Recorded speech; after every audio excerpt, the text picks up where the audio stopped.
பெண்களை ஏமாத்தி ரூம் போட்டு அவங்கள மேட்டர் பண்ணிட்டு அதுக்கப்புறம் கொலை செய்யற சீரியல் கில்லர். ஆமாங்க, இன்னைக்கு நம்ம பார்க்க போற கலன் காவல்ன்ற மலையாள படத்தோட ஒன்லைன் தான் இது. எப்படி அவர் அந்த பொண்ணுகளை ஏமாத்துறாரு, எதுக்காக அவங்கள கொலை பண்றாரு, கடைசியில போலீஸ் அவங்கள கண்டுபிடிச்சாங்களா இல்லையான்னு தெரிஞ்சுக்கிறதுக்காகவே இந்த முழு படத்தையும் பார்க்கலாம் வாங்க.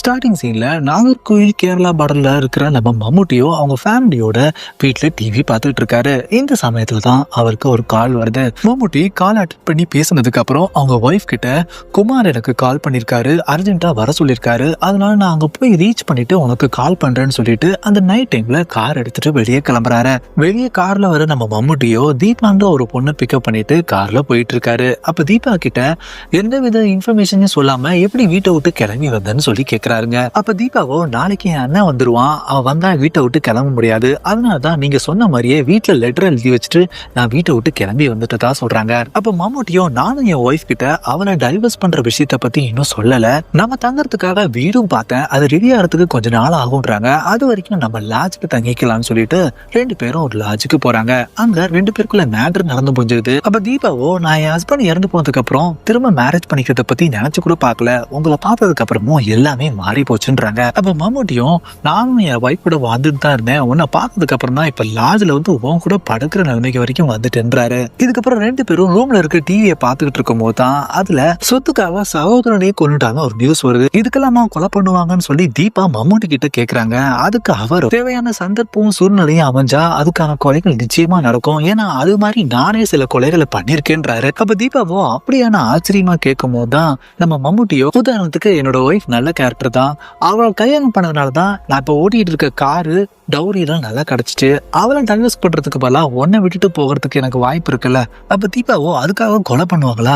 கொலை பண்றதுல ஒரு சாட்டிஸ்பாக்சன் கிடைக்கும். உதாரணத்துக்கு இப்போ ஒரு கொசுவை அடிக்கிறோம், அதுல நமக்கு ஒரு சாட்டிஸ்பாக்சன் கிடைக்கும். அதே மாதிரி ஒரு கறி கடைக்காரருக்கு கறியை வெட்டும் போது ஒரு சாட்டிஸ்பாக்சன் கிடைக்கும். அதே மாதிரி ஒரு மனுஷனை கொல்றது ஒரு பெரிய ரிஸ்க், ஆனா அப்படி பண்ணா அதுல ஒரு பெரிய சாட்டிஸ்பாக்சன் கிடைக்கும்ன்றாரு. அப்ப நீங்க என்ன கொல்லவா போறீங்கன்னு சொல்லி கேட்க, ஒன்னு கொள்றது ஈஸியான விஷயம் தான், உன்னோட ஷால் எடுத்து உன் கழுத்துல ரெண்டு சுத்தி இப்படி டைட் பண்ணா அவ்வளவுதான்னு சொல்லிட்டு சிரிச்சுக்கிட்டே உண்மையாவே டைட் பண்ணி தீபாவை நம்ம மம்முட்டி கொண்டுடுறாரு. இதுக்கப்புறம் மம்முட்டியோ தீபாவோட பாடியை ஒரு பெரிய ரோலிங் பேக்குள்ள போட்டு க்ளோஸ் பண்ணிடுறாரு. அதுக்கப்புறம் அந்த பேக்கை படிக்கட்டு வழியா இழுத்துக்கிட்டே வர, கீழே பார்த்தா ரிசப்ஷனிஸ்ட் தூங்கிட்டு இருக்காங்க, அதனால அவருக்கே தெரியாம அந்த பேக்கை அவரை கிராஸ் பண்ணி கொண்டு வெளியே வந்துடுறாரு. அப்புறம் வெளியே இருக்கிற அவரோட கார் டிக்கியில அந்த பேக்கை போட்டு டிக்கியை க்ளோஸ் பண்ணிட்டு அங்கிருந்து காரை எடுத்துட்டு கிளம்பிடுறாருங்க. இதுக்கப்புறம் கோட்டைக்காரன்ற இடத்துல நடந்த ஜாதி கலவரத்தை விசாரிக்கிறதுக்காக திருவனந்தபுரத்துல இருந்து எஸ்ஐ ஜெயகிருஷ்ணன் இங்க வராரு. அப்ப கோட்டைக்காரன் போலீஸ் ஸ்டேஷன்ல இருக்கிற எஸ்ஐயோ நடந்த விஷயத்த அப்படியே நம்ம எஸ்ஐ ஜெயகிருஷ்ணன் கிட்ட சொல்றாரு. அது என்னன்னா, 6 மாசத்துக்கு முன்னாடி மிலிட்டரியில இருக்கிற விமலோட தங்கச்சியோ யூசப் கூட ஓடி போயிட்டதா ஊர் மக்கள் பேசியிருக்காங்க. ஆனா யூசப் கிட்ட விசாரிச்சதுல அந்த பொண்ணு எனக்கு தெரியவே தெரியாதுன்றாரு. ஆனா இந்த கேர்ள் இன்னும் மிஸ்ஸிங். போன வாரம் தான் மிலிட்டரியில இருந்து விமல் இந்த ஊருக்கு வந்திருக்காரு. ஊர்ல பேசுனதை கேள்விப்பட்டு நேரா அவங்க ஆட்களை கூட்டிட்டு யூசப்போட வீட்டுக்கு போயிருக்காரு. அங்க யூசப் இல்லாததுனால திரும்பி வந்திருக்காரு. ஆனா யூசப்புக்கு இந்த விஷயம் தெரிஞ்சு அவங்களோட ஆட்களை கூட்டிட்டு நேரா விமனோட வீட்டுக்கு போயிருக்காரு. அங்க விமனோட ஆட்களும் யூசப்போட ஆட்களும் சண்டை போட்டிருக்காங்க. இதுதான் இந்த பிரச்சனை நடந்திருக்கு. இதுக்கப்புறம் ஜெயகிருஷ்ணன் விமல் கிட்ட விசாரிச்சதுல, நானே என் தங்கச்சிக்கு ரொம்ப நாள் கல்யாணம் ஆகாதனால அதுக்கு பணத்தை சேர்க்கறதுக்காக தான் ஆர்மியில போய் சேர்ந்தேன். ஆனா இங்க வந்ததுக்கு அப்புறம் தான் எனக்கு தெரிஞ்சவரே என் தங்கச்சி யூசப் கூட போனதை பார்த்துதான் சொன்னாரு. அதனாலதான் அவர் அடிக்கிறதுக்காக என்னோட ஆட்களை கூட்டிட்டு போனதா சொல்றாரு. இதுக்கப்புறம் யூசப் கூட சேர்ந்து அந்த பொண்ணை பார்த்தா சொல்லி ஒருத்தர் சொன்னார்ல, அவர்கிட்ட விசாரிச்சு பார்த்தா அவர் சைட்ல இருந்து பார்க்கும்போது யூசப் மாதிரி தான் தெரிஞ்சாருன்னு சொல்றாரு. இதுக்கப்புறம் ஜெயகிருஷ்ணன் இந்த கேஸை டீப்பா விசாரிச்சதுக்கு அப்புறம் விமல் கிட்ட, உன் தங்கச்சி ஓடி போறதுக்கு முன்னாடி ஆத்தூர்ல இருக்கிற பையன் கிட்ட தான் ரெகுலரா அந்த போன்ல பேசியிருக்காங்க. அது மட்டும் இல்லாம இங்க இருந்து கிளம்பி போனதுக்கு அப்புறம் போன் சுவிட்ச் ஆஃப் ஆயிருக்கு. அதுக்கப்புறம் அங்க போய் சேர்ந்ததுக்கு அப்புறம் போன் சுவிட்ச் ஆன் ஆயிருக்கு. உனக்கு தெரிஞ்சவர் உன் சிஸ்டரை அந்த யூசப் கூட பார்த்ததா சொன்னார்ல, அதே நேரத்துல யூசப் தன்னோட வீட்டுல தான் இருந்திருக்காரு. ஆனா உன்னோட சிஸ்டரோ அதே நேரத்துல ஆத்தூர்ல அந்த பையன் கிட்ட இருந்திருக்காரு. உடனே விமலோ அந்த பையன் யாருன்னு சொல்லுங்கன்னு கேட்டிருக்காரு. ஆனா ஜெயகிருஷ்ணனும் அதை நாங்க டீல் பண்ணிக்கிறோம்னு சொல்லிட்டு அங்க இருந்து கிளம்பிடுறாருங்க. இதுக்கப்புறம் ஜெயகிருஷ்ணனும் அந்த ஆத்தூர்ல இருக்கிற பையனை பாக்குறதுக்காக நேரா கிளம்பி போயிட்டு இருக்காருங்க. ஆனா இதுக்கு முன்னாடியே நம்ம விமலுக்கு அவர் ஃப்ரெண்டு போலீஸ்ல இருக்கிறதுனால அவர் மூலமா ஆத்தூர்ல இருக்கிற பையன் அட்ரஸ் கிடைச்சி அவரையும் இவங்களுக்கு முன்னாடியே அந்த வீட்டுக்கிட்ட போயிடுறாங்க. அப்பதான் அந்த ஆத்தூர் பையனும் அவங்க வீட்டுல இருந்து வெளியே வந்து டிவிஎஸ் எடுத்துக்கிட்டு பஸ் ஸ்டாண்ட்ல இருக்கிற அவங்க ஃப்ரெண்டை பார்க்க போயிட்டு இருக்காரு. உடனே நம்ம விமலும் அவரோட ஜீப்ல அவங்க ஃப்ரெண்ட்ஸ் கூட சேர்ந்து அவரை ஃபாலோ பண்ணிக்கிட்டே போறாருங்க. இதே நேரத்துல ஜெயகிருஷ்ணனும் அவரோட கொலிக் ஆனந்தும் அந்த ஆத்தூர் பையனோட வீட்டுக்கு வராங்க. அங்க அவங்க அம்மாவும் என் பையன் பஸ் ஸ்டாண்டுக்கு போயிருக்கதா சொன்னோடனே அங்க இருந்து அவங்களும் பஸ் ஸ்டாண்டை நோக்கி வந்துகிட்டு இருக்காங்க. இங்க அந்த ஆத்தூர் பையனை ஃபாலோ பண்ணிட்டு போற நம்ம விமலோ ரோட்ல ஆளே நடமாட்டம் இல்லாத சமயத்துல நேரா வேகமா போய் டிவிஎஸ் மோதுறாரு. அவரும் கீழே விழுகிறாரு. உடனே நம்ம விமலும் அவரோட ஃப்ரெண்ட்ஸும் அவரை பிடிச்சி தூக்கிட்டு பக்கத்துல இருக்கிற மில்லுக்குள்ள கூட்டிட்டு போய் போட்டு அடிக்க ஆரம்பிக்கிறாங்க. இதே நேரத்துல பஸ் ஸ்டாண்டுக்கு வர நம்ம ஜெயகிருஷ்ணனும் அவரோட கொலிக்கும் நம்ம ஆத்தூர் பையனோட ஃப்ரெண்ட்ஸ் கிட்ட கேட்க அவன் இன்னும் இங்க வரலன்னு சொல்றாங்க. இந்த சமயத்துலதான் ஆத்தூர் பையனோட ஃப்ரெண்ட் ஒருத்தரோ பஸ் ஸ்டாண்டுக்கு வேகமா ஓடி வந்து நம்மளோட ஃப்ரெண்டை மில்லுக்குள்ள போட்டு ஒருத்தவங்க அடிச்சுக்கிட்டு இருக்காங்க வாங்கடான்னு சொல்லிட்டு அவங்க ஃப்ரெண்ட்ஸை கூட்டிட்டு வேகமா போறாரு. இவங்களை ஃபாலோ பண்ணிக்கிட்டு நம்ம ஜெயகிருஷ்ணனும் அவங்க கொலிக்கும் அந்த இடத்துக்கு போறாங்க. அப்ப ஆத்தூர் பையனோட ஃப்ரெண்ட்ஸ் அங்கிருந்து ஓடி வரதை பார்த்த உடனே விமலும் அவங்க ஃப்ரெண்ட்ஸும் உடனே ஜீப்ல ஏறி அங்கிருந்து வேகமா கிளம்பி போயிடுறாங்க. இதுக்கப்புறம் அடிபட்டு கிடக்குற அந்த ஆத்தூர் பையன் ஸ்டீஃபனை அவங்க ஃப்ரெண்ட்ஸும் ஹாஸ்பிட்டல்ல அட்மிட் பண்றாங்க. அங்க ஸ்டீஃபனை பார்க்க வர நம்ம ஜெயகிருஷ்ணனும் இந்த காணாம போன பொண்ணு ரெகுலரா பேசிக்கிட்டு இருந்த போன் நம்பரை காமிச்சு இது உங்களோட நம்பரான்னு சொல்லி ஸ்டீஃபன் கிட்ட கேட்கிறாரு. ஸ்டீஃபனும் இது என்னோட பேர்ல உள்ள நம்பர் தான், ஆனா எங்க பெரியம்மா பொண்ணு அக்கா செல்வி தான் இந்த நம்பரை யூஸ் பண்ணதா சொல்றாங்க. அப்ப அவங்க எங்க போனாங்கன்னு கேட்டதுக்கு 10 மாசத்துக்கு முன்னாடி அவங்க யாரு கூடயோ ஓடி போயிட்டாங்க. அதுக்கப்புறம் எந்த தகவலும் இல்லைன்னு சொல்றாரு. இதுக்கப்புறம் ஜெயகிருஷ்ணனும் ஆத்தூர் போலீஸ் ஸ்டேஷன்ல விசாரிச்சதுல அங்க இருந்த எஸ்ஐயோ செல்வின்ற பொண்ணும் லெட்டர் எழுதி வச்சுட்டு ஓடி போனதுனால அதுக்கப்புறம் அந்த கேஸை நாங்க விசாரிக்கல. செல்வி ஓடி போனதுக்கு அப்புறம் அவங்களோட நம்பரும் அவங்க ஓடி போன பையனோட நம்பரும் சுவிட்ச் ஆஃப். அந்த பையனோட நம்பரை ட்ராக் பண்ணி பார்த்ததுல அந்த நம்பர் கேரளா நம்பரா இருந்துச்சு. ஆனா அந்த நம்பரும் சிந்துன்ற ஒரு பொண்ணு பேர்ல ரெஜிஸ்டர் ஆயிருந்துச்சு. அவங்களோட அட்ரஸ் இதுன்னு சொல்லி நம்ம ஜெயகிருஷ்ணத்தை கொடுக்குறாங்க. உடனே ஜெயகிருஷ்ணனும் அந்த அட்ரஸ்ல போய் சிந்துவை பத்தி விசாரிக்கிறாங்க. அங்க சிந்துவோட அம்மாவோ அவ ஓடி போய் 1 வருஷத்துக்கு மேல ஆச்சு, அதுக்கப்புறம் எந்த தகவலும் இல்லைன்றாங்க. இதுக்கப்புறம் சிந்துவோட ஓடி போனவனோட நம்பரை ட்ராக் பண்ணி பார்த்ததுல அது விழுப்புரத்துல இருக்க சஃபானான்ற பொண்ணு பேர்ல ரெஜிஸ்டர் ஆயிருக்கு. அந்த அட்ரஸ்ல போய் பார்த்தா சஃபானாவும் மிஸ்ஸிங். ஷஃபானா லாஸ்டா யாரை கான்டாக்ட் பண்ணீங்கன்னு பார்த்தா அது பபிதான்ற பேர்ல ரெஜிஸ்டர் ஆயிருக்கு. சரி, பபிதா யாரு லாஸ்டா கான்டாக்ட் பண்ணீங்கன்னு பார்த்தா அது கன்னியாகுமரியில இருக்க ராகின்ற நேம்ல ரெஜிஸ்டர் ஆயிருக்கு. இப்ப ராகியோட லாஸ்ட் கான்டாக்ட் பார்த்தா பூந்தூரா லாஸ்ட் கான்டாக்ட் பார்த்தா ஷீனான்னு இப்படி வரிசையா கண்டினியூ ஆயிட்டே போகுது. இதுக்கப்புறம் ஜெயகிருஷ்ணனும் இந்த மேட்டரை எல்லாத்தையுமே கமிஷனர் கிட்ட சொல்றாரு. இந்த காணாம போன பொண்ணுங்க எல்லாருமே லெட்டர் எழுதி வச்சுட்டு போயிருக்கிறதுனால போலீஸ் ஃபர்தரா விசாரிக்காம விட்டுட்டாங்க. அது மட்டும் இல்லாம காணாம போன பொண்ணுங்க எல்லாமே கல்யாணம் ஆகாதவங்க, விதவைய, டிவோர்ஸ் ஆனவங்க. அதே மாதிரி இந்த காணாம போன பொண்ணுகள்லாம் ஒண்ணு கேரளானா அடுத்து தமிழ்நாடுன்னு மாறி மாறி தான் காணாம போயிருக்காங்க. அந்த மேப்பையும் எல்லாம் செக் பண்ணி பார்த்தா இது ஒரு சிங்கிள் பர்சன் தான் செஞ்சிருக்காருன்னு அவர் கமிஷனர் கிட்ட சொல்றாரு. உடனே கமிஷனரும் இந்த கேஸ்ல கான்சன்ட்ரேட் பண்ணுங்கன்னு சொல்லிட்டு அனுப்புறாரு. இதுக்கப்புறம் மம்முட்டியை பாக்குறதுக்காக அவரோட வீட்டுக்கு பாபின்னு ஒருத்தர் வராரு. பாபியோ என் நகைக்கடையில இருக்கிற கோல்டு ஒர்க்ஸ்க்காக கொஞ்சம் சைனைடு வாங்கி வீட்டுல வச்சிருந்தேன். அப்ப பக்கத்து வீட்டு பைஜுவோட நாயோ எங்க வீட்டுக்குள்ள வந்து அந்த சைனல் லைட்டா மோந்து பார்த்ததுனால இறந்து போச்சு. அந்த நாய் ஹைபிரிட் டாக்ன்றதுனால பைஜுவோ எங்களை கேஸ போடுவேன்னு சொல்றாரு. நானும் பணத்தை கொடுத்து செட்டில் பண்ணிடலான்னு பார்த்தா அவர் அதுக்கு ஒத்துக்க மாட்டேங்கிறாரு. அதனாலதான் நீங்க பேசி கொஞ்சம் இந்த கேஸை சால்வ் பண்ணி கொடுக்கணும்ன்றாரு. அப்ப மம்முட்டியோ நான் பேசி இதை முடிச்சு கொடுக்குறேன், ஆனா சைடன் உனக்கு எதுக்கு தேவைப்பட்டுச்சுன்னு கேட்க பாபியோ நான் நகைக்கடை வச்சிருக்கிறதுனால கோல்டு வச்சு தேவைப்பட்டுச்சு, ப்ராப்பர் ஜுவல்லரி லைசன்ஸ் இல்லாம அதை வாங்க முடியாதுன்னு சொல்றாரு. இதுக்கப்புறம் பாபியோட அந்த ஜுவல்லரி லைசன்ஸை வச்சு மம்முட்டியோ ஒரு கடையில சைனைடா வாங்குறாரு. இதுக்கப்புறம் ஒரு சாப்பாடை வாங்கிட்டு அந்த சாப்பாடுல லைட்டா சைனைடை கலந்து ரோட்ல உட்காந்துருக்க ஒரு பிச்சைக்காரருக்கு கொடுத்துட்டு கார் எடுத்துட்டு அங்க இருந்து கிளம்பிறாரு. கொஞ்ச நேரம் கழிச்சு கார் எடுத்துட்டு அதே இடத்துல வந்து நம்ம மம்முட்டி பார்த்தா அந்த சைனைட் கலந்த சாப்பாடை சாப்பிட்ட பிச்சைக்காரரும் இறந்து கிடக்காரு. இதுக்கப்புறம் மம்முட்டியோ ஒரு கல்யாண புரோக்கரை பார்த்து என் அண்ணனுக்கு கல்யாணம் ஆகி டிவோர்ஸ் ஆயிடுச்சு, அவங்களுக்கு ஒரு பொண்ணு பார்க்கணும். அந்த பொண்ணு எப்படின்னா ரொம்ப நாள் கல்யாணம் ஆகாதவங்களா இருக்கணும், விதவையா இருக்கணும், இல்ல டிவோர்ஸ் ஆனவங்களா இருக்கணும். அந்த புரோக்கரும் சில போட்டோஸ் கொடுக்குறாரு. அதுல முதல் கோட்டில் இருக்கிற பொண்ணும் ஒரு துணிக்கடையில வேலை பார்க்குது. அவங்கள 3 நாள் நம்ம மம்முட்டி ஃபாலோ பண்றாரு. அதுக்கப்புறம் நேரம் அந்த கடையில போய் துணியை வாங்கிட்டு இருக்கும் போதுதான் அந்த பொண்ணுக்கு மம்முட்டி ஏற்கனவே இவங்க 3 நாள் ஃபாலோ பண்ணது தெரிஞ்சு போனதுல நேரா போய் மம்முட்டியை மீட் பண்ணி நீங்க எதுக்காக என்ன ஃபாலோ பண்றீங்கன்னு எனக்கு தெரியுது, இதுக்கு மேல நீங்க ஃபாலோ பண்ணீங்கன்னா உங்களுக்கு தான் பிரச்சனைன்னு சொல்லிடுறாங்க. இதனால மம்முட்டியும் நானும் இனிமேல உங்களை ஃபாலோ பண்ண மாட்டேன்னு சொல்லிட்டு அங்க இருந்து கிளம்பி வந்துடுறாரு. இதுக்கப்புறம் கார்ல ஒரு காட்டுக்குள்ள இருக்கிற ஒரு குடிசை வீட்டுக்கு நம்ம மம்முட்டி வராரு. அங்க உள்ள போயிட்டு அங்க இருக்கிற டைரியில இந்த பொண்ணோட போட்டோவா வரையறாருங்க.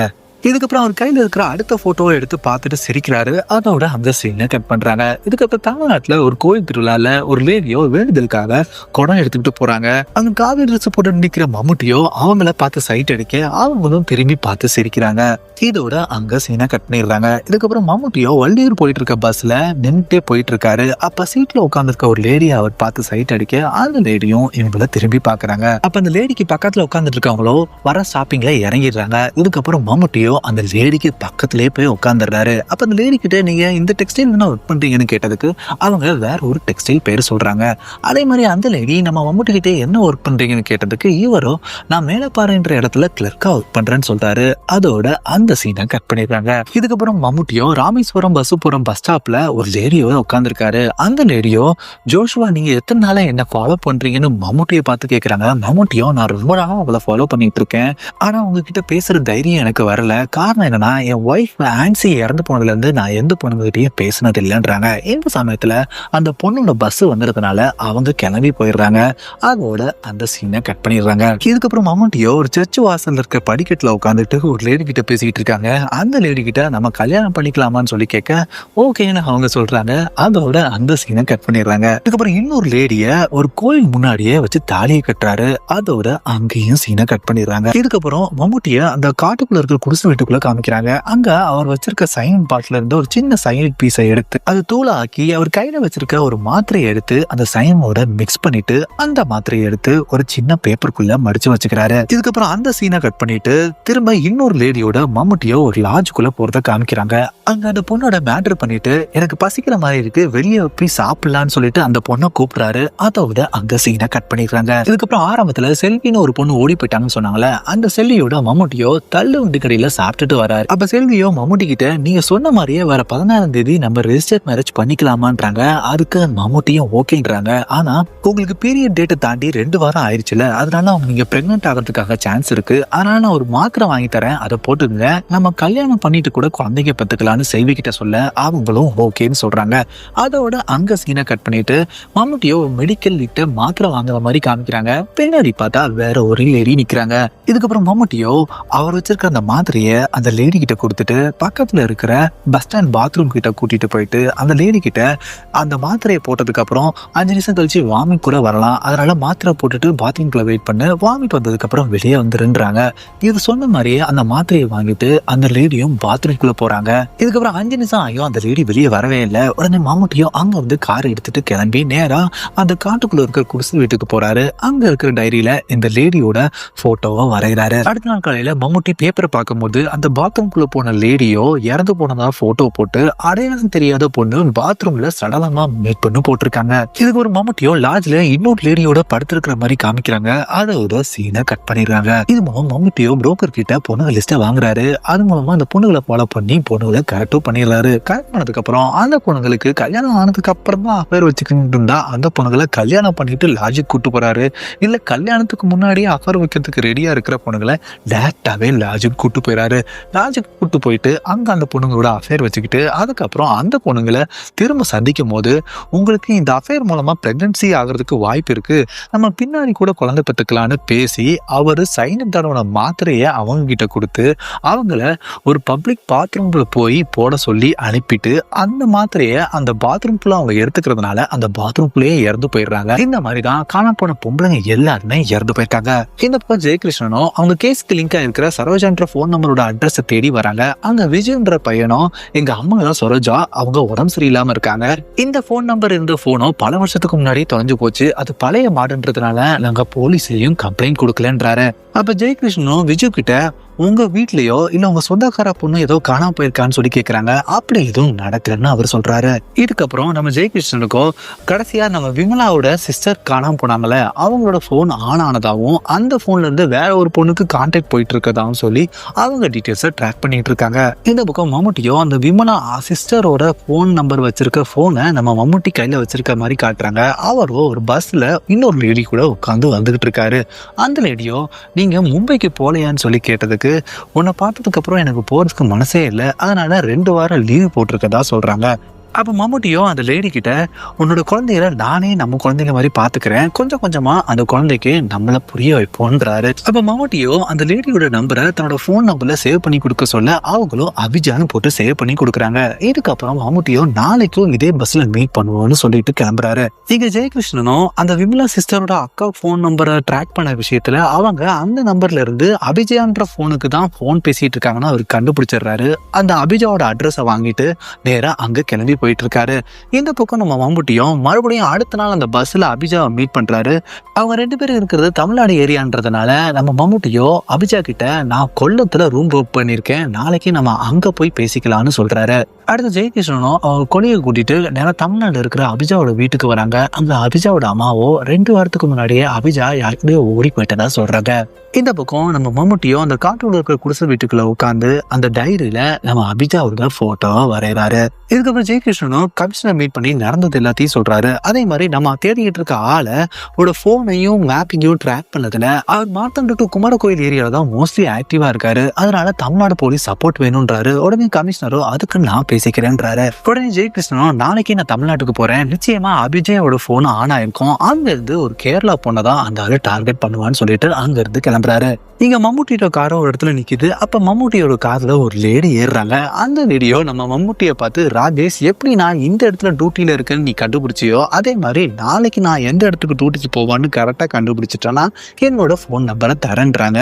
அவரும் சரின்னு சொல்லிட்டு அவங்கள அங்க இருந்து கூட்டிட்டு போறதோட அங்க சீனை கட் பண்ணிடுறாங்க. இங்க ஜெயகிருஷ்ணனும் அவங்க கொலிகும் தக்கலை போலீஸ் ஸ்டேஷனுக்கு வராங்க. அங்குள்ள இன்ஸ்பெக்டரோ, உங்களுக்காகவே ஒரு எஸ்ஐயை நாங்க அப்பாயிண்ட் பண்ணிருக்கோம், அவர் ஏற்கனவே ஸ்பெஷல் பிரான்ச் எஸ்ஐயா டெபுடேஷன்ல போயிருந்தாரு, இப்ப டெபுடேஷன் முடிஞ்சு இந்த கேஸை கேள்விப்பட்டவனே அவரே வந்து ஜாயின் பண்ணிருக்காரு, அவர் வீடு கூட அர்கானில தான் இருக்கு, உங்களுக்கு ரொம்ப ஹெல்ப்ஃபுல்லா இருக்கும்னு சொல்லிட்டு அவர் இன்ட்ரோடியூஸ் பண்ண கூட்டிட்டு போறாரு. அங்க பார்த்தா அந்த எஸ்ஐயா நம்ம மம்முட்டி தான் வராரு. அவரோ நாம ஸ்டான்லி தாஸ்ன்னு சொல்லிட்டு நம்ம ஜெயகிருஷ்ணன் கிட்ட இன்ட்ரோடியூஸ் ஆகுறாரு. அதோட இன்டர்வல் போட்டுறாங்க.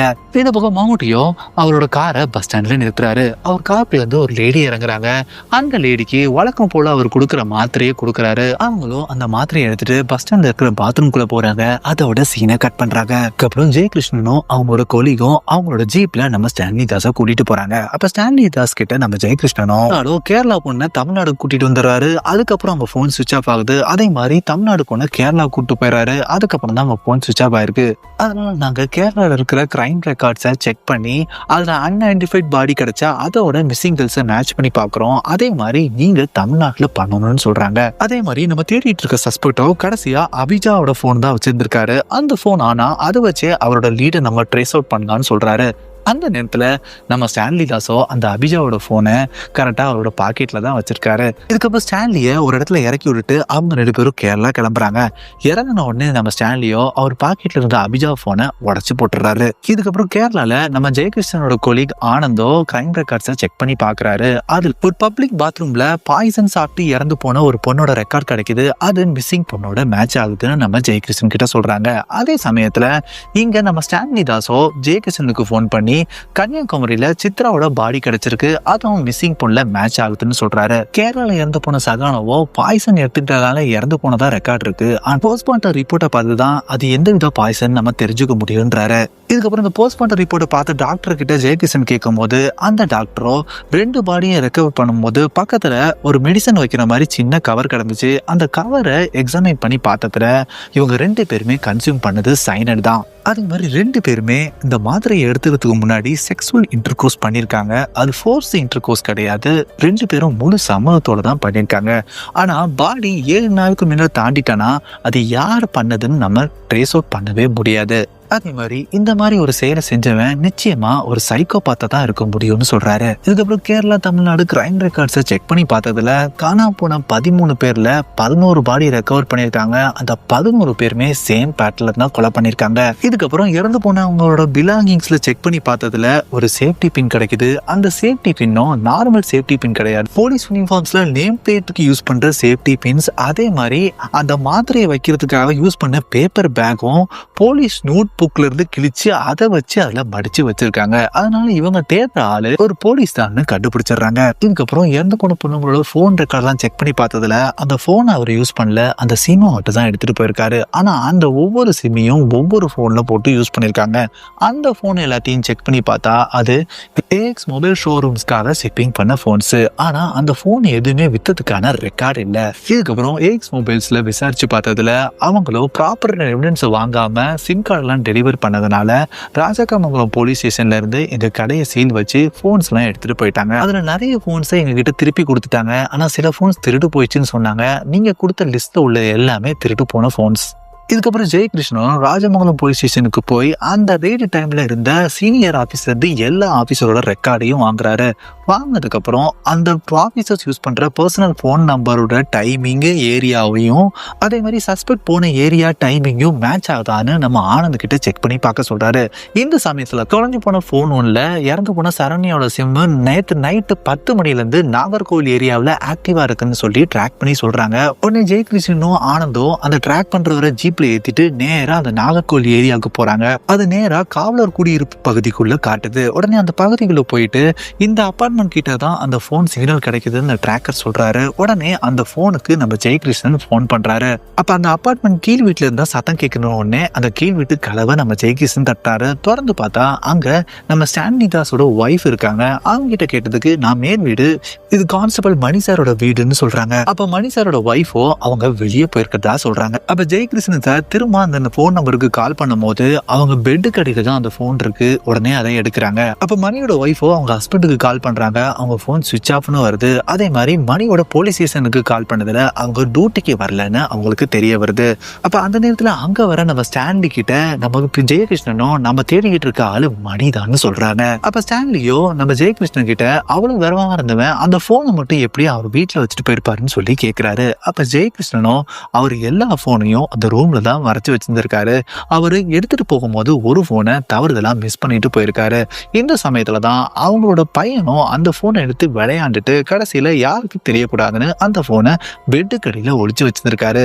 அந்த பையன் கிட்ட விசாரிச்சதுல வேற எதுவுமே சொல்ல மாட்டேங்கிறான்னு சொல்றாரு. அப்ப ஸ்டான்லியோ நம்ம ஜெயகிருஷ்ணன் கிட்ட மணிக்கு லோக்கல் கிங்ஸ் கிட்ட நல்ல கனெக்ஷன் உண்டு, அவங்க சப்போர்ட் பண்ணாங்கன்னா நம்ம மணியை பிடிக்கவே முடியாதுன்னு சொல்றாரு. அப்ப பிளாஷ்பேக்ல பாத்தீங்கன்னா நம்ம ஸ்டான்லி தான் மணியை ஆளின் நடமாட்டம் இல்லாத இடத்துக்கு கூப்பிட்டுருக்காரு. அப்ப அவருக்கு சிகரெட் கொடுத்துட்டு லைட்டர் காருக்குள்ள இருக்குன்னு எடுக்க சொல்றாரு. இவர் காரோட சைடு விண்டோ வழியா உள்ள தலையை விட்டு அதை எடுக்க ட்ரை பண்ணும்போது பின்னாடி வர ஸ்டான்லியோ பின்னாடி இருந்தே அவரோட கழுத்தை நெரிச்சு அவரை கொண்டுறாரு. இதுக்கப்புறம் ஸ்டான்லியோ வழக்கம் போல அவரோட டைரியில நம்ம மணியோட போட்டோவையும் வரைஞ்சு வச்சிடறாரு. இதுக்கப்புறம் கமிஷனரோ ஜெயகிருஷ்ணன் கிட்ட நீ இந்த கேஸை சால்வ் பண்ணிட்ட, இதுக்கப்புறம் நீ கவலைப்பட தேவையில்லைன்னு சொல்றாரு. ஆனா ஜெயகிருஷ்ணனும் ஒரு சிலர் ட்ரக் அடிக்ஷனா இருப்பாங்க, ஒரு சிலர் செக்ஸ் அடிக்ஷனா இருப்பாங்க. அதே மாதிரி இவன் கில்லிங் பண்றதுல அடிக்ஷனா இருக்கான். ஸோ அவன் சாகிற வரைக்கும் இந்த கில்லிங்ஸ் தொடர்ந்துகிட்டே இருக்குன்றாரு. அப்ப கமிஷனரும் அவன் ஸ்டார்டிங்ல இந்த கொலைகள் எல்லாம் யாருமே அவனை கண்டுபிடிக்காதனால அது ஒரு த்ரில்லிங்கா பண்ணிக்கிட்டே இருந்திருப்பான்.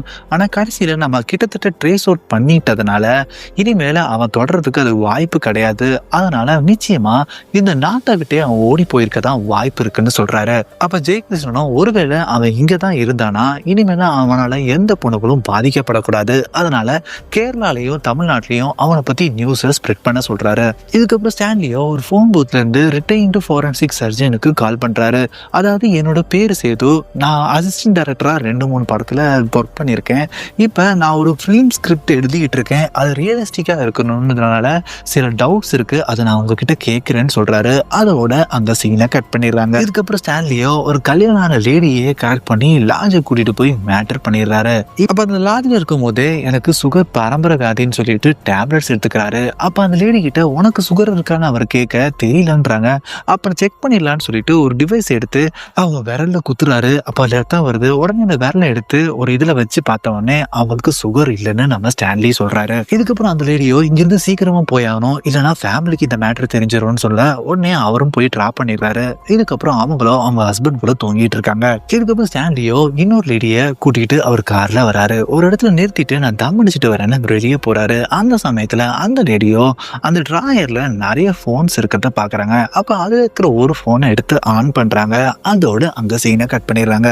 இதுக்கப்புறம் போனை ட்ராக் பண்றவரோ ஜெயகிருஷ்ணனுக்கு கால் பண்ணி அவர் இடத்துக்கு வர சொல்றாரு. அவர்கிட்ட நம்ம கேஸ்ல லிங்க் ஆயிருக்குன்னா வனஜாவோட போன் 2 நிமிஷத்துக்கு முன்னாடி ஆனாச்சு, அந்த போன்ல இருந்து அனகான்ற பொண்ணுக்கு மிஸ்டு கால் போயிருக்குன்னு சொல்லி அனகாவோட வீட்டு டீட்டெயில்ஸ் கொடுக்குறாங்க. அப்ப ஜெயகிருஷ்ணனும் நேரா போய் அனகாவோட வீட்டுல பார்த்தா அங்க இருக்கிறவரோ அனகான்றது என் அண்ணனோட ஒய்ஃப் தான், அவங்க ஹெல்த் இஷ்யூவால நேத்து தான் ஹாஸ்பிட்டல் அட்மிட் பண்ணாங்க, இன்னைக்கு காலையில ஹார்ட் அட்டாக்ல இறந்து போயிட்டதா சொல்றாங்க. ஆனா ஜெயகிருஷ்ணனுக்கும் அனகா ஃபேமிலியில யாருக்குமே மெடிக்கல் இஷ்யூ கிடையாது. இதனால அவங்களோட சாவுல அவருக்கு ஒரு டவுட் வருது. இதனால அவங்க ஃபேமிலியோட அப்ரூவலோட டீடைல்டா ஒரு போஸ்ட்மார்ட்டம் ரிப்போர்ட் எடுக்கிறாரு. அப்ப அந்த ரிப்போர்ட் எடுத்த டாக்டரோ இந்த பாடியோட கெமிக்கல் அனாலிசிஸ் படி டிஜிட்டலிசிஸ்னு ஒரு சப்ஸ்டன்ஸ் அதுல இருந்திருக்கு, இந்த சப்ஸ்டன்ஸ் மூலமா தான் அவங்களுக்கு ஹார்ட் அட்டாக் வந்திருக்கு, இதனால அவங்க உடனே சாகலாம் இல்ல 2 நாள் கழிச்சு கூட இறந்து போகலாம்னு சொல்றாரு. சோ இதனாலதான் அனகாவும் 2 நாள் கழிச்சு இறந்து போயிருக்காங்க. அதே மாதிரி இந்த டிஜிட்டலிஸ் சப்ஸ்டன்ஸை நார்மல் போஸ்ட்மார்ட்டம் மூலமா கண்டுபிடிக்கவும் முடியாதுன்னு சொல்றாரு.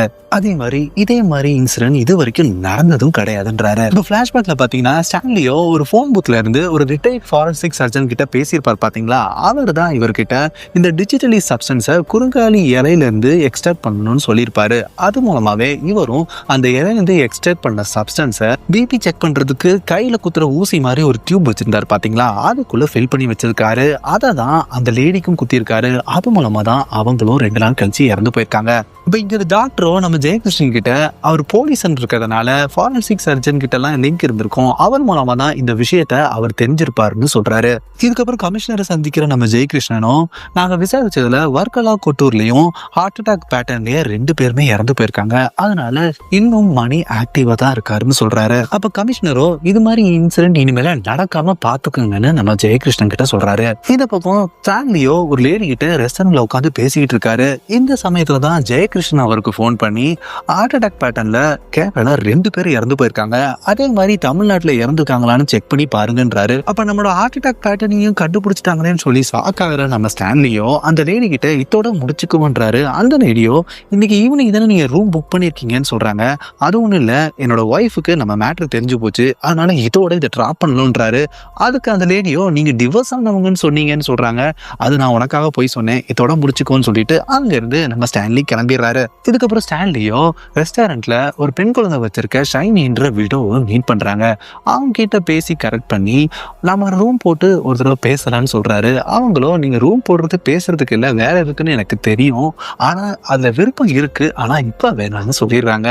இதுக்கப்புறம் ஜெயகிருஷ்ணனும் அவரோட கொலிக் ஆனந்தும் ஜீப்ல போயிட்டு இருக்கும் போதுதான் ஆனந்தும் ஜெயகிருஷ்ணன் கிட்ட நம்ம குற்றங்களை பத்தி தகவல் கொடுத்தும் எந்த பொண்ணுகளும் அவங்கள பத்தி கம்ப்ளைண்ட் பண்ண வரவே இல்லை, ஒருவேளை அவங்களோட லைஃப் இன்வால்வ் ஆயிருக்கிறதுனால அவங்க கம்ப்ளைண்ட் பண்றதுக்கு பயப்படுறாங்களோன்னு சொல்லி சொல்றாரு. அப்ப ஜெயகிருஷ்ணனும் ஜீப்பை திருப்ப சொல்லிட்டு பழைய ரெக்கார்ட்ஸ்ல ஏதாவது நம்மளுக்கு குழு கிடைக்குதான்னு பார்ப்போம்னு சொல்லி செக் பண்ணி பாக்குறாங்க. அப்பதான் அவங்களுக்கு ஒரு லீட் கிடைக்குது. ஏற்கனவே ஜெயகிருஷ்ணனோ சரோஜான்ற லேடியோட போனு இந்த கேஸோட லிங்கா இருக்கிறதுனால அங்க போய் விசாரிச்சு பாப்பாரு. அப்ப அவங்க பையன் ஃபிஜு தான், சரோஜான்றது எங்க அம்மா தான், அவங்களோட போன் தான் அது, ஆனா அது பல வருஷத்துக்கு முன்னாடியே தொலைஞ்சு போச்சுன்னு சொல்லியிருப்பாரு. இப்ப மறுபடியும் ஃபிஜுவை மீட் பண்ணி நீங்க சொல்ற போன் காணாம போறதுக்கு முன்னாடி அந்த சஸ்பெக்டோ உங்க போன்ல தான் யாருக்கிட்டயோ பேசியிருக்காரு, அது நிச்சயமா நீங்க மெடிக்கல் லேப்ல ஒர்க் பண்ணிட்டு இருக்க உங்களோட சிஸ்டர் திவ்யாவை தான் இருக்கும்ன்றாங்க. அப்ப விஜுவும் என் சிஸ்டர் திவ்யா ஒருத்தரை லவ் பண்ணது உண்மைதான், அவன் ஏமாத்திட்டு ஓடி போனதும் உண்மைதான், ஆனா அதுக்கப்புறம் அவளுக்கு கல்யாணம் பண்ணி இப்ப அவளுக்கு ஒரு குழந்தையே இருக்கு, அவங்க சந்தோஷமா வாழ்ந்துகிட்டு இருக்கதா சொல்றாரு. அப்ப விஜய் கிட்ட நம்ம ஜெயகிருஷ்ணனும் திவ்யாவோட அட்ரஸை மட்டும் கொடுங்க, அவகிட்ட சில விஷயங்களை மட்டும் கேட்கணும், மற்றபடி அவரோட லைஃப் இதுல எதுவும் அஃபெக்ட் ஆகாதுன்னு சொன்ன உடனே அவரும் அட்ரஸ் கொடுக்குறாங்க.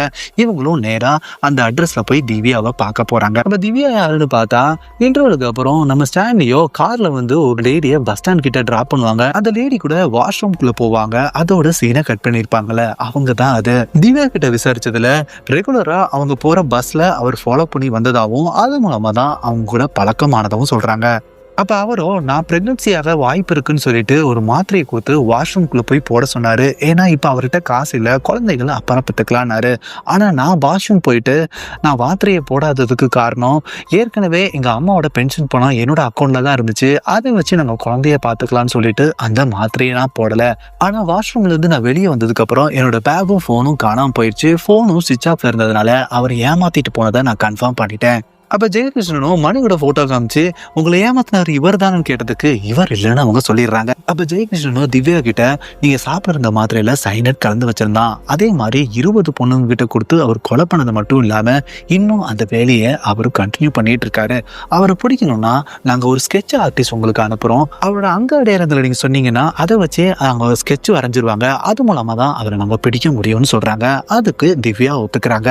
இதுக்கப்புறம் திவ்யா நம்ம ஜெயகிருஷ்ணனுக்கு போன் பண்ணி நீங்க இங்க வந்து போன விஷயத்த யாரோ என் ஹஸ்பண்ட் கிட்ட சொல்லியிருக்காங்க, அதனால இங்க ஒரு பெரிய பிரச்சனையே ஆயிடுச்சு, ஆனாலும் நான் என் அண்ணன் விஜய் சம்பந்தப்பட்டது தான் இங்க விசாரிக்க வந்தாங்கன்னு சொல்லி சமாளிச்சிருக்கேன், திரும்ப நீங்க இங்க வந்தீங்கன்னா நானும் என் குழந்தையும் உயிரோடவே இருக்க மாட்டோம், அதனால தயவு செஞ்சு வந்துடாதீங்கன்னு கெஞ்சி கேட்கிறாங்க. இதனால ஜெயகிருஷ்ணனும் ஓகேன்னு சொல்லிடுறாரு. ஆனா பிளாஷ்பேக்ல பாத்தீங்கன்னா ஸ்டான்லி தான் திவ்யாவோட வீட்டுக்கு வந்து அவங்க குழந்தைய கையில வச்சு மிரட்டி இருக்காரு. இதனாலதான் நம்ம திவ்யா ஜெயகிருஷ்ணன் கிட்ட இப்படி பேசியிருக்காங்க.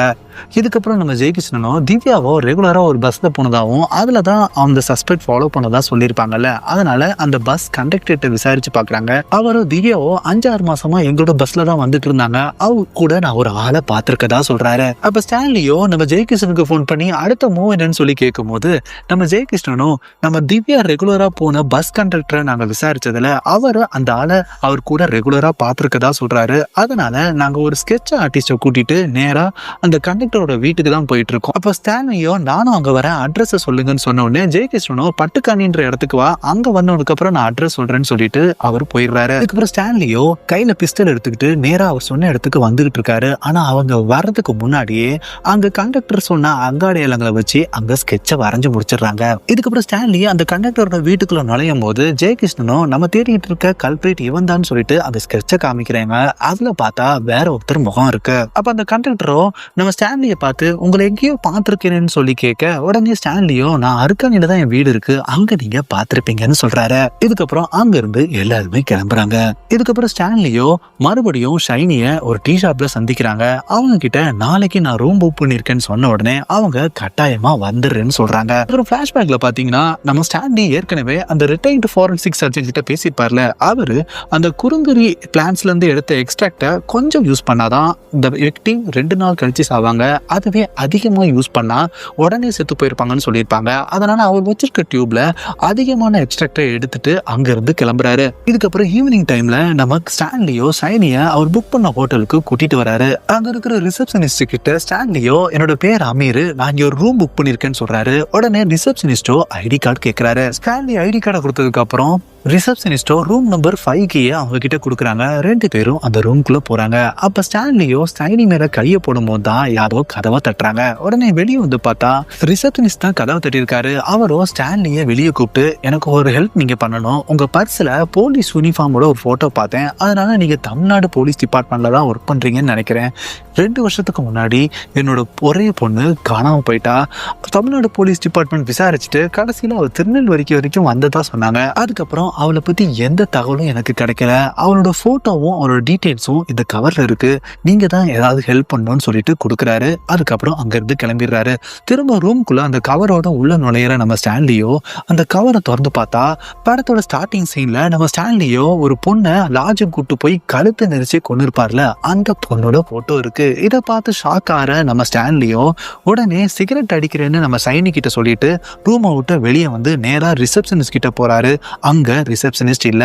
அந்த சமயத்துல தான் நம்ம ஜெயகிருஷ்ணனும் கரெக்டா அந்த ஹோட்டலுக்குள்ள நுழையிறாரு. அப்ப ஜெயகிருஷ்ணனை பாக்குற ஸ்டான்லியோ நீங்க எங்க சார் இங்கன்னு சொல்லி கேட்க அவரோ சஸ்பெக்ட் இந்த பக்கம் வந்ததா தகவல் வந்துச்சு, அதனாலதான் வந்தேன்றாரு. அப்ப நீங்க எதுக்கு இங்க வந்தீங்கன்னு சொல்லி ஸ்டான்லி கிட்ட அவர் கேட்க ஒரு கேஸ் விஷயமா நான் இங்க வந்திருந்தேன், சர்க்கிள் இன்ஸ்பெக்டர் கூட ரூம்ல தான் இருக்காரு, அவர் எனக்காக வெயிட் பண்ணுவாரு, நான் அங்க போறேன் அப்படின்றாரு. இந்த சமயத்துலதான் ஜெயகிருஷ்ணனும் அந்த சஸ்பெக்டோட போட்டோ காப்பி உங்ககிட்ட இல்லல, இதாங்க வச்சுக்கோன்னு சொல்லி ஒரு பேப்பரை நம்ம ஸ்டான்லி கிட்ட கொடுக்குறாரு. ஸ்டான்லி அந்த பேப்பரை வாங்கிட்டு படிக்கட்டுல நடந்து போகும்போது தான் அந்த பேப்பரோ அவரோட டைரி இருந்து கிழிஞ்ச பேப்பர் மாதிரியே இருக்கு. பேப்பரை திறந்து பார்த்தா நம்ம ஸ்டான்லியோட ஃபேஸ் தான் அதுல வரைஞ்சிருக்கு.